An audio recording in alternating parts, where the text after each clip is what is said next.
Национално движение България Сити. Welcome to the Good News Day. Those of you who are too young to remember the song Good News Day will not know that the next line is someone's dropped a bomb somewhere. So hopefully it's going to be a good news day. And when I came to this building this morning, I was reflecting about how to present the Good News Day to you. And I was struck by the paradox between the outside, the approach to the building, dirty, ugly, a real mess. And then we come inside and we find the beauty of the building. And I thought this image is really what prompted me to propose the Good News Day. Because if we can see beyond the ugly and the sad news, which we all have to report upon in every country, we can see the beauty and the inspiration and the creativity which lies beyond the mess. And we know that the mess here outside the building will eventually be cleared up, and we shall see the building in all its splendor. We selected 5 projects to epitomize what lies beneath the sometimes pessimistic views that people have about Bulgaria. And my own country of origin, the United Kingdom, is among the guilty parties for sometimes being unnecessarily pessimistic and worried about Bulgaria.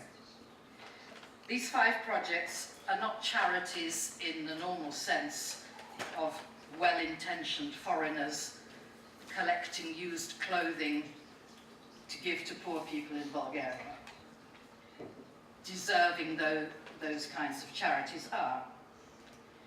But these are people who live and work in Bulgaria, often at considerable personal cost, trying to help young Bulgarians to get trained, to get jobs, and to get a better life in Bulgaria. I stress the word work, people who work in Bulgaria, because one person who registered for this event sent me a helpful maxim. I'm not going to identify who. We need hands now more than mouths. Well said, a very good maxim. More hands, less mouths. So the projects that you're going to hear about are run by people who actually do things. They're not just talking about what they could do or might do. They're people who are hands-on, every day, working to do better for Bulgaria. And I believe that there are many hundreds more such examples. We could have a good news event almost every day, because there are many, many more than the 5 who will speak today. And I invite you to celebrate with me all of them and support them in every way we can by thanking me profusely at €10 a time. So I hope that I've answered the question already put to me, why are we having a Good News Day? But I haven't addressed the other question, which has been put to me, but you're too polite. You haven't said it yet. Why are you, Чернота, doing this with the other speakers? And the best answer I can give you comes from a French philosopher who said, you have to have bankrupted yourself, trying for years to restore an old castle, in order to understand what it really means to love it. And in our respective ways, we are all working on the restoration because we all love Bulgaria. Thank you very much.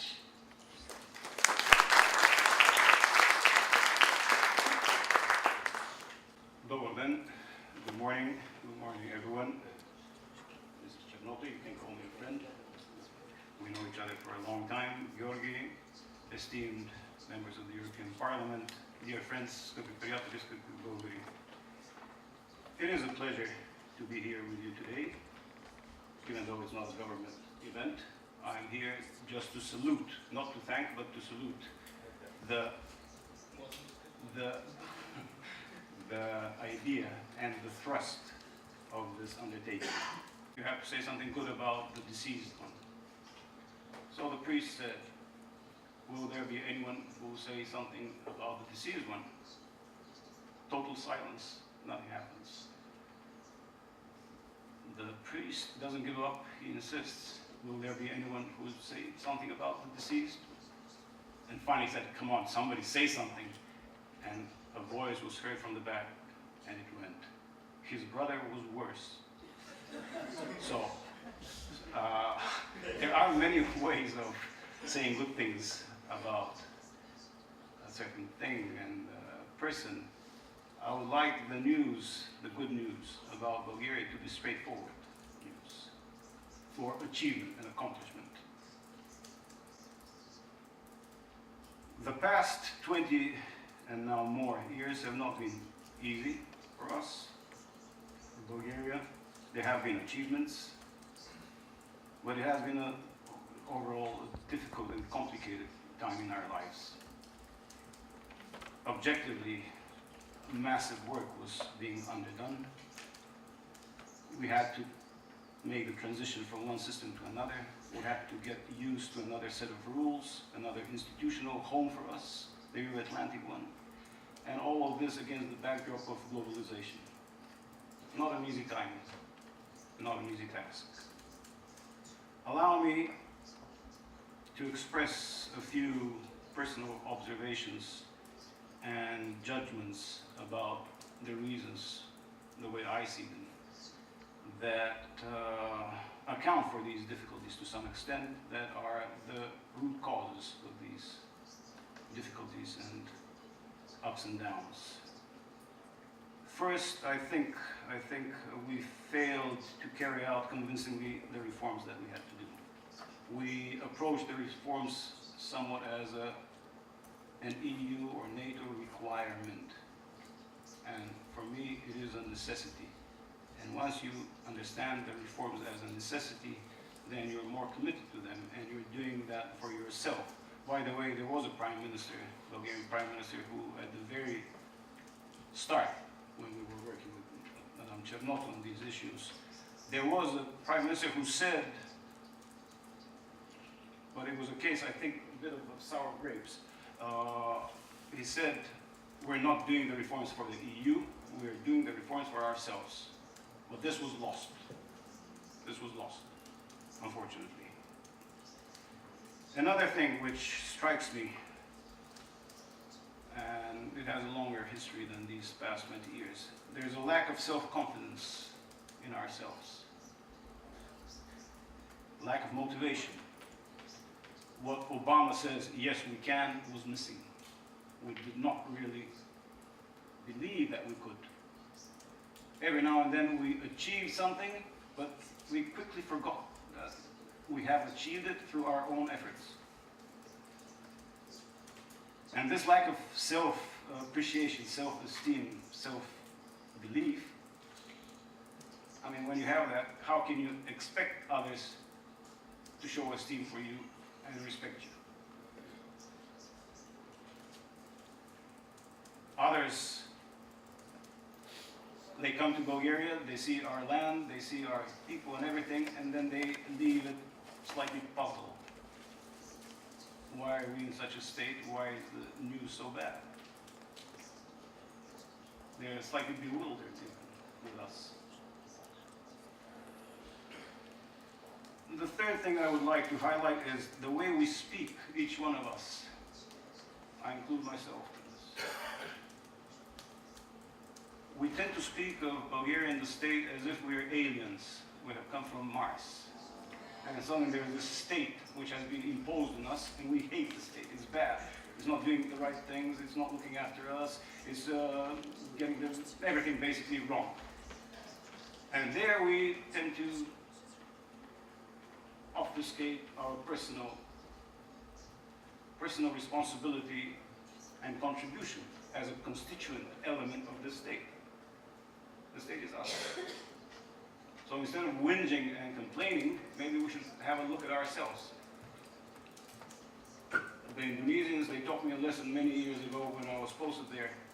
We had said something critical of them, rightly so, I must say. But their minister told me, and remember, dear friend, whenever you point an accusing finger at someone, there are at least 3 fingers pointing at you. So think of that. Each and every one of us should do that. I come to a close since you need hands and not mouths, more than ever. I would say that the projects that we will be looking at today, and the projects that I see every time that I go back to Bulgaria and I deal with Bulgarians on a regular basis, as you can imagine, there are interesting things, good projects, good collaboration between Bulgarian and Belgian entrepreneurs and cultural artists and so on and so forth. These projects, they present the better face, the good face of Bulgaria. That's the substantive core of Bulgaria. These projects, and each and every one of us, has a big task to fulfill. Apart from the personal sense of accomplishment, which is, I think, paramount. Because if you don't have that, then you're lost. If you don't have that moral drive to be a master of what you do, then nothing works out. So I'm almost there. But these projects have to promote Bulgaria abroad, but also to spur more of the same in Bulgaria. And I see this task as particularly important. For its projects like these and attitudes of the people who I've met, that give me optimism that Bulgaria will generate more and more good news in the years to come. And I thank you very much, all of you, for being here today. I wish you a fruitful and interesting day. Thank you. Уважаема госпожа Чернота, уважаеми представители на Европейския парламент и комисия, Ваше превъзходителство, уважаеми гости, дами и господа. За мен като председател на моята страна Национално движение България Сити е чест да говоря пред този високо компетентен форум. Демократичните промени в България и членството на страната ни в Европейския съюз направиха така, че гражданското общество има повишена чувствителност към всичко, което се случва в нашата държава. Но много често публичното пространство се огласява от критични и скептични спрямо настоящото и бъдещото послания на политици, изпълнява се от информация за негативни явления и практики, от проявените на нелоялност до корупция. Нашия отговор на Национално движение България Сити се нарича Ден на добрата новина. И за нас този отговор не е въпрос на пропаганда или реклама, а съзнание и убеденост, че добрите дела са възможни и те се случват всеки ден. Позволете ми след тези встъпителни думи да представя нашия проект България Сити. Е национално гражданско движение, което аз и група ентусиасти създадахме преди 2 години. Водеше ни мисълта, че българските граждани сами трябва да поемат инициативи в стремежа си към един по-добър и достоен живот в една модерна и нормална държава, новопоред член на европейското семейство. Затова и беше логично да приемем като своя общоевропейска кауза, заложената в Европейската стратегия Европа 2020, за повишаване на благосъстоянието и равнището на живота в страните членки на Европейския съюз. Ние се поставихме за цел и за кратко време реализирахме добри дела в различни сфери, от дейностите свързани с благотворителността, включително подпомагане на многодетни семейства, на здравни и образователни програми, до инициирането и подкрепата на проекти в сферата на науката, културата, образованието и спорта. Убедени сме и днес, че конкретните дела говорят и влияят много повече на обществото, отколкото думите. И често пъти голите политически обещания, само реалните дейности могат да характеризират вярно и обективно хората и държавите, а не пропагандните и рекламни клишета. Чрез създаните от нас програми ние подадахме ръка на създателите на доброто, на дейностите необходими на обществото дела, като по този начин се опитахме и мисля, че успяхме да покажем и истинското лице на България като държава, на творчеството и свободния дух, на достойните и заслужаващи европейска адмирация дела. Доброто се случва всеки ден, но трябва да се полагат непрестанно усилия, докато се превърне в същност на нашия европейски живот, както каза господин посланник. Ние в България Сити разбираме добрината като дух на всеки човек, на всеки български гражданин и като огромна отговорност през бъдещите поколения.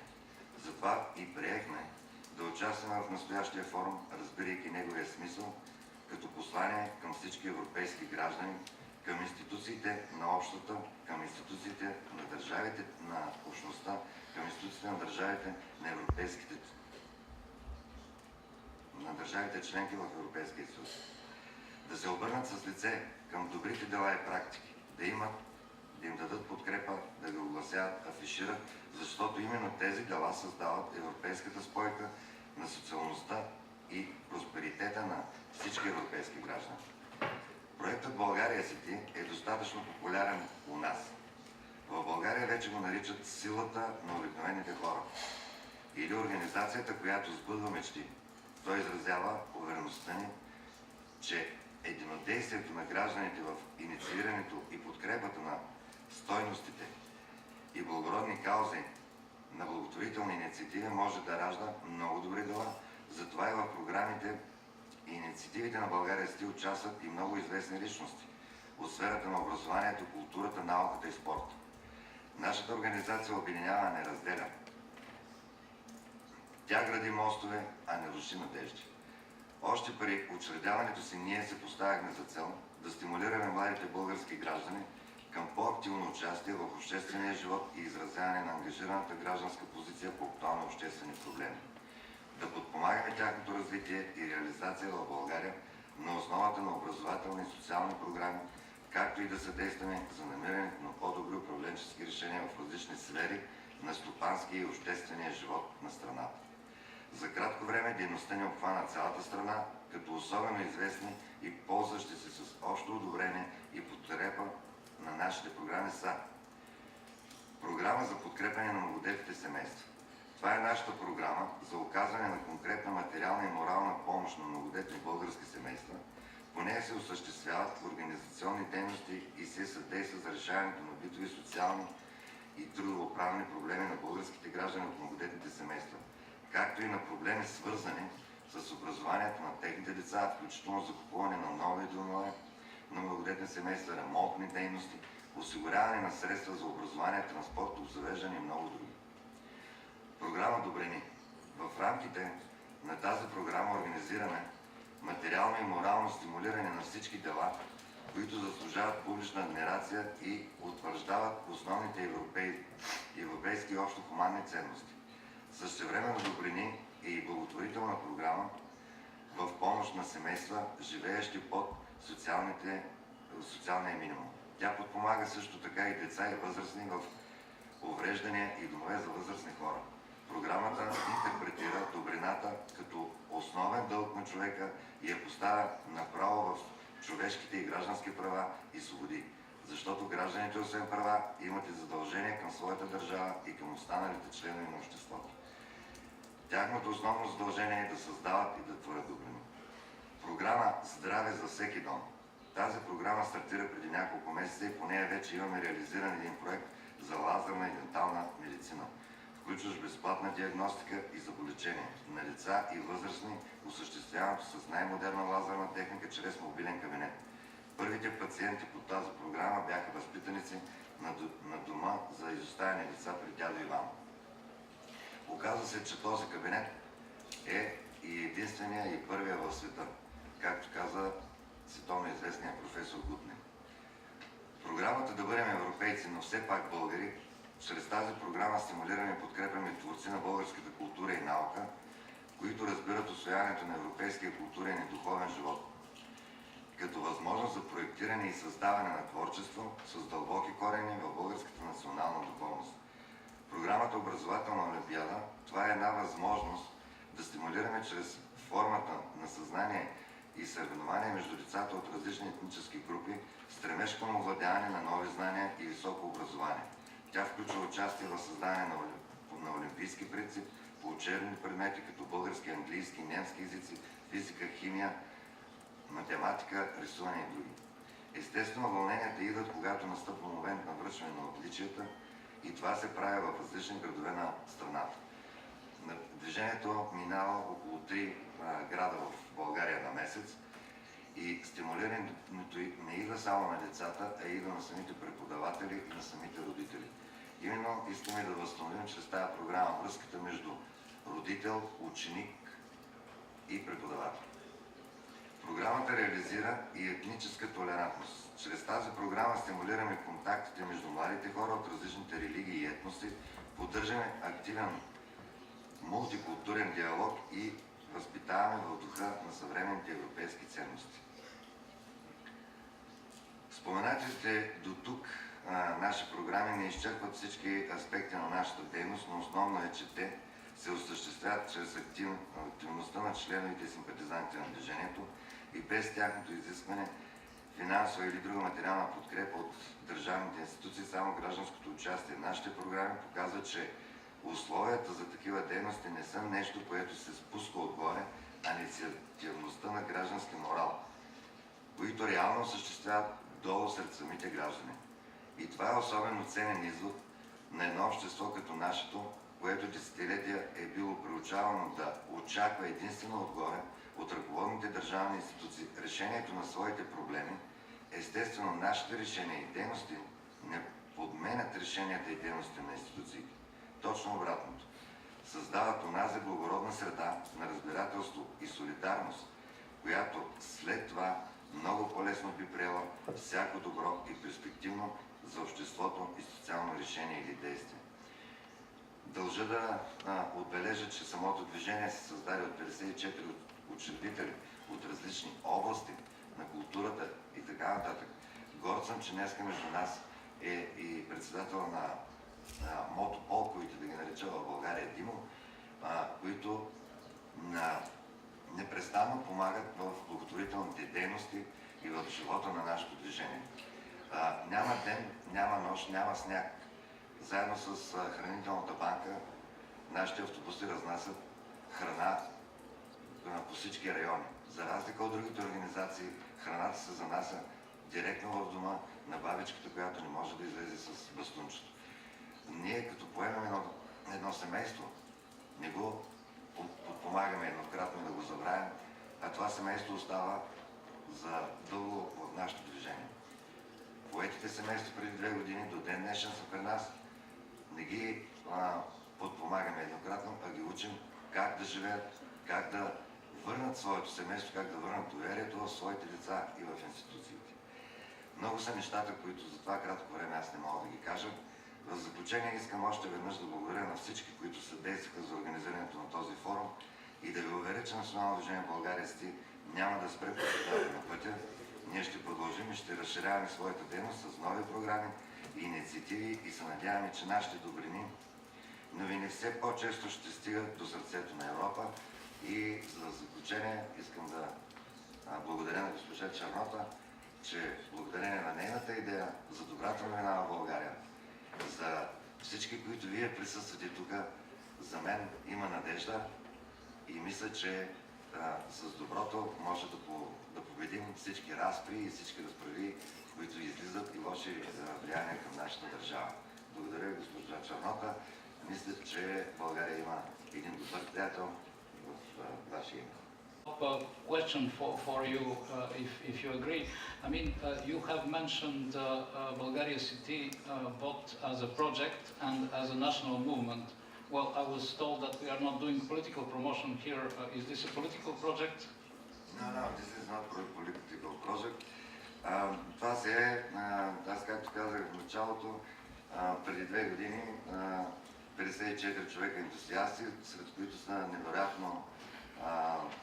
Имаме, да кажа, един само със средно образование, който е пенсионер, Здравчето, която ми е колежка, тук е с 3 висши образования и така нататък. Всеки си е намерил от различна сфера място в нас и този проект увлича всеки ден много повече и повече хора. И най-интересното е, че тази година, изненадващо на всички, към нашия проект, когато събирахме за едно младо семейство на 27-28 години, което искаше да напусне България, дом да им закупим, се включиха, може би за първи път в България се случи това явление, и политическите партии, както от ГЕРБ, както от БСП, както дори и главния мифтия превери 1000 лева за купуването на този дом. И мисля, че това е начинът. Доброто побеждава лошите неща. Благодаря. The next speaker on my list is Dr. Barbara Page Roberts, an English woman working in Bulgaria since 1995. She introduces her project Обичаме България. Ladies and gentlemen, the Best of Bulgaria is a project which we set up to answer the question that we're asked all over the world all the time, and we're asked in Europe all the time, and Bulgarians are asked when they travel around the world, and Bulgarian students are asked when they move out of Bulgaria to study. The questions are, where's Bulgaria? Oh, Bulgaria, where's that? And the second question they're asked is, what's it like over there? So, where it is clear. But not everybody knows where it is. Oh, sorry. Where it is over there. And the neighbours to Bulgaria, we're showing them all here. The neighbours are not just Greece and Turkey and Macedonia and Serbia and Romania. They're also Russia and Georgia and Ukraine. What we're going to do is to encourage you, as we do. I have a team of great people in Bulgaria, and we all love Bulgaria. We're encouraging you to love Bulgaria, and not just to love Bulgaria, but if you're Bulgarians, to be proud of Bulgaria.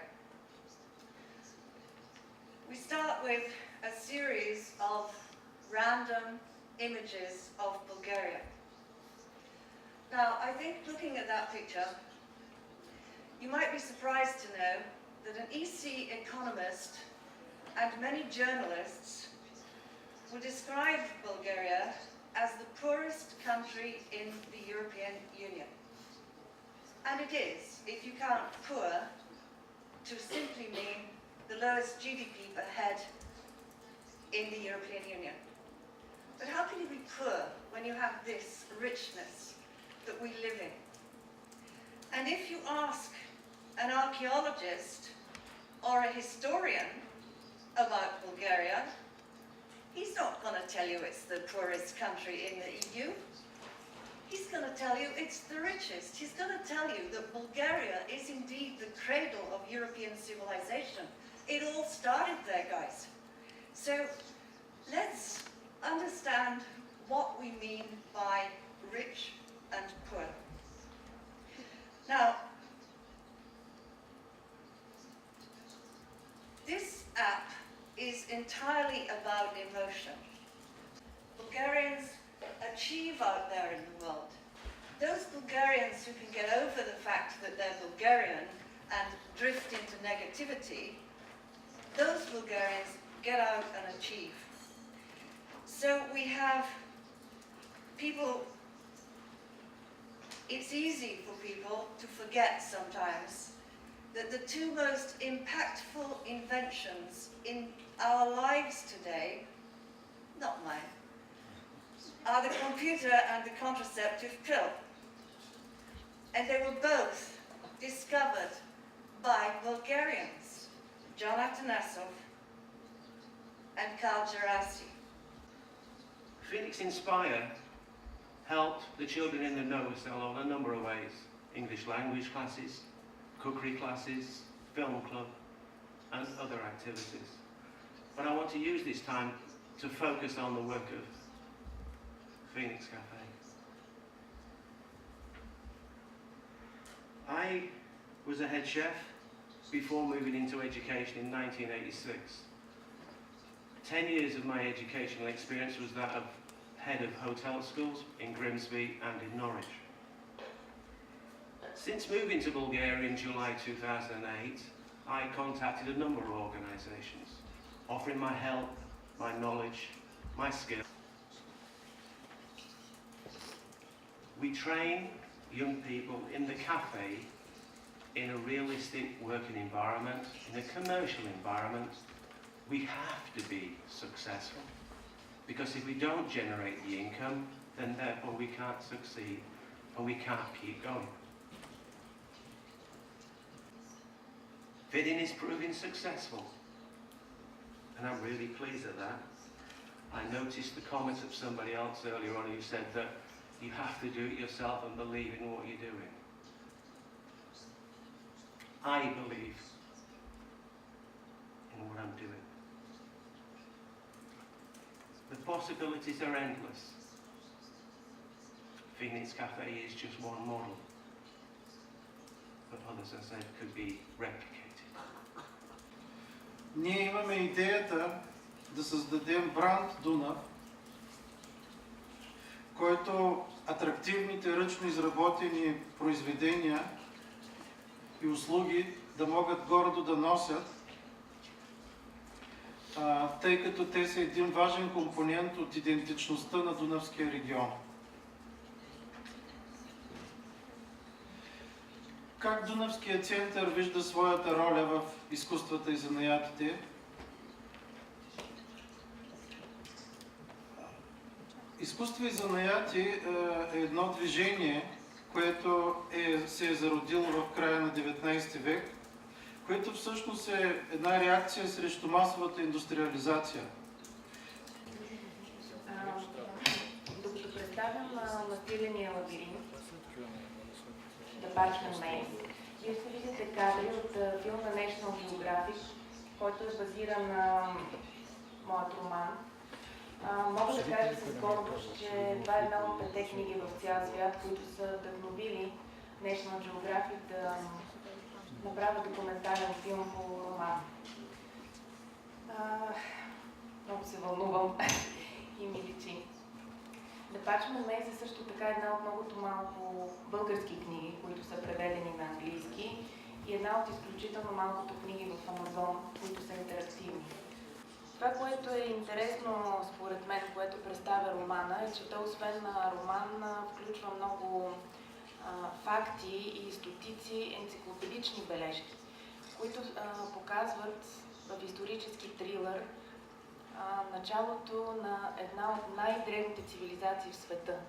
И малко хора знаят, че тази цивилизация е именно в българските земи. И Европа може да се гордее, че всъщност люлката на Европа е именно в българските земи.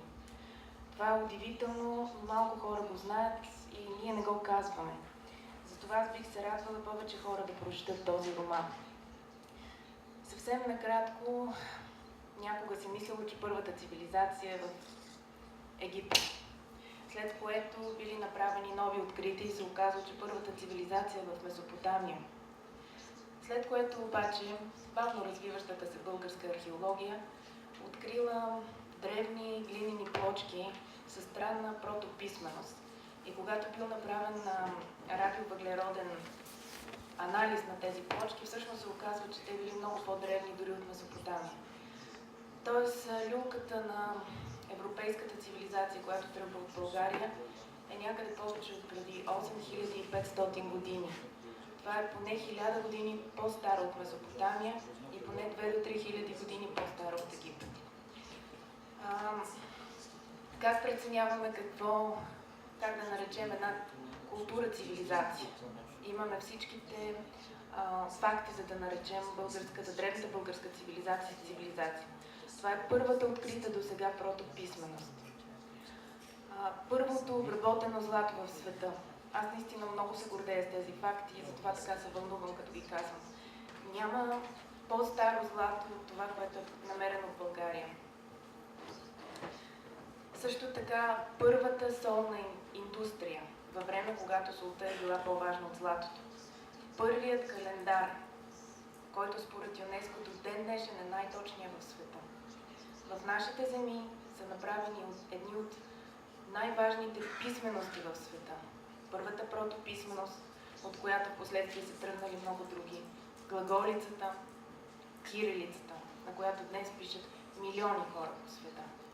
След потопа тази цивилизация се разселва. Така наречения потоп, всъщност това е създаването на Черно море. Има много теории, че след като Черно море е било създадено, всъщност това е библейския потоп, тази култура се разселва към Европа, към Египет и към Месопотамия. Също така в книгата си представям факти, че самото християнство е базирано на орфизма, който е много по-древен от християнството. И добър или лош факт, всъщност връзките между орфизма и християнството са много. Благодаря ви за вниманието. За мен и за шоуто Господари на ефира е истинска чест да присъстваме на тази чудесна инициатива,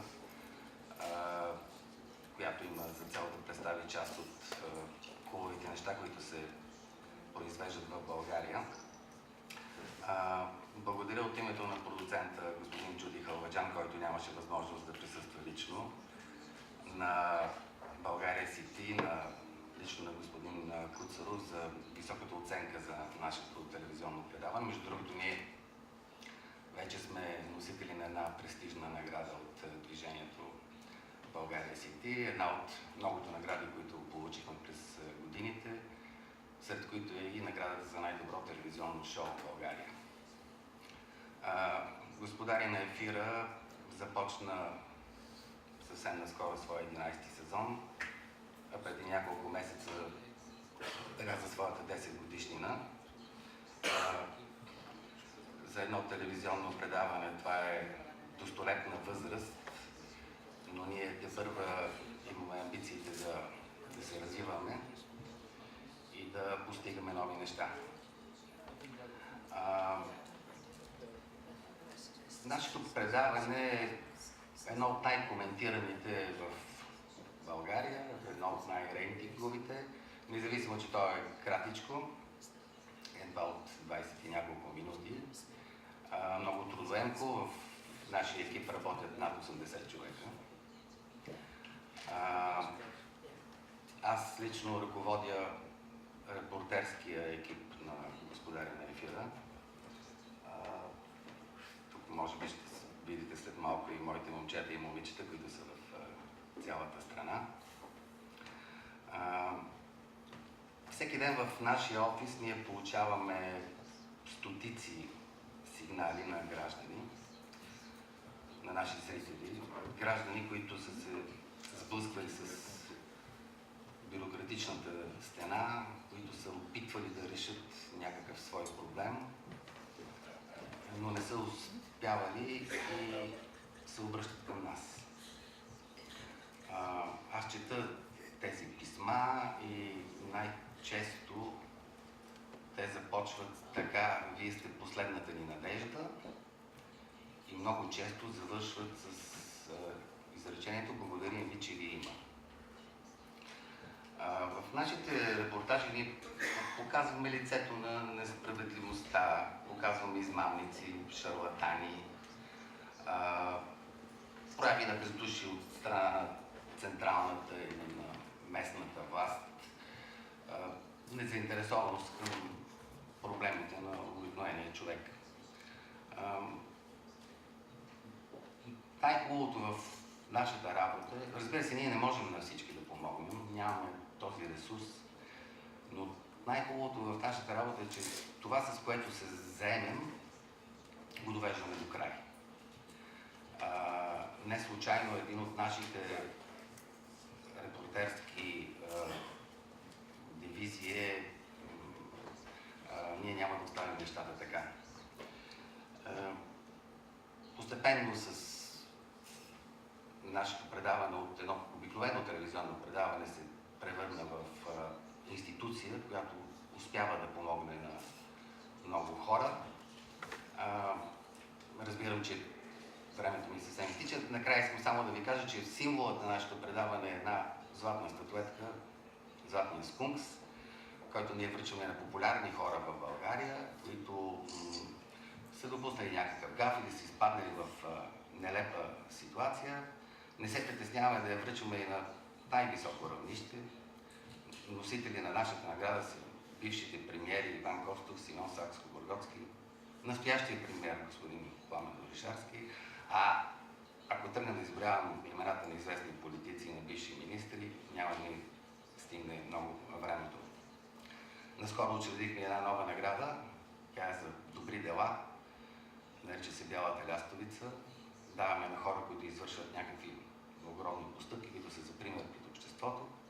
Една от последните лауреатки на нашата нова награда Бялата лястовица е оперната прима Райна Кабаеванска.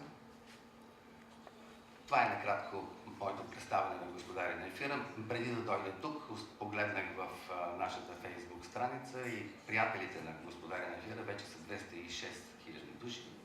Една цифра, с която само можем да се гордеем. Благодаря ви за вниманието. Only because my last word is to thank, of course, the Ambassador for giving his time, members of the Parliament, yourselves. I know time is short and you lead very busy lives, but I just want to thank also our moderator who has had an iron fist in a velvet glove, and thank our interpreter for doing a valiant job. And I'd like to give two small gifts which are actually artisanal and represent the best artistic tradition which we've shown you. And I'd like to offer one to you, Ambassador, and one to you, Moderator. And thank you very much. I think, according to the program, Bridget will give one to all the panelists, and I will read the names at random. There are the names of the panelists on each one of them. Here I have Mr. Stefan Petkov.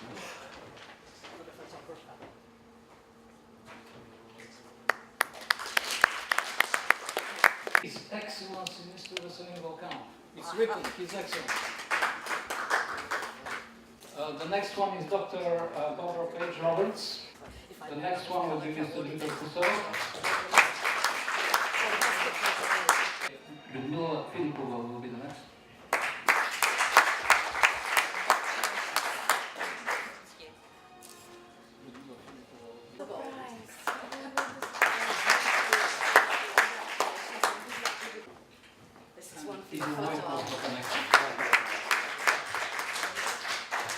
Можете ли да ни кажете като наш посланик какво е отношението на останалите страни към България? Позната ли е България? Известна ли е България? Трябва да кажем, ако сме честни, че България е сравнително по-слабо позната, по една или друга причина. А какво е отношението? Смесено. Има и добро, и по-малко добро. Някои познават по-добре, някои са имали неприятни преживявания, което е нормално. Те имат и по-задържано отношение, но като цяло държавата ни, тези, които я познават с добро. А това, че има негативни явления и някакви проблеми, това се случва при всеки. Не е драма. По-важното е да виждат, че България се развива и се движи напред и нагоре. Мислите ли, че това събитие може да продължи всяка година да се прави в различна страна? Аз мисля, че това е на организаторите преценка и решение. Мисля, че, както се казва по-български, има хляб в инициативата и каквото зависи, примерно от мен, аз ще давам подкрепа на тази инициатива, защото смятам, че е добра. Тя първо показва проектите и ново отношение към труда, към постиженията на българи. Показва ги зад граница, т.е. един добър образ на България се показва. И нещо друго, че тези хора добиват повече и повече увереност в себе си и могат в България да увличат други, да последват техния пример, да развиват свой бизнес, свои идеи, свои творчески изяви, които може би ще се множат.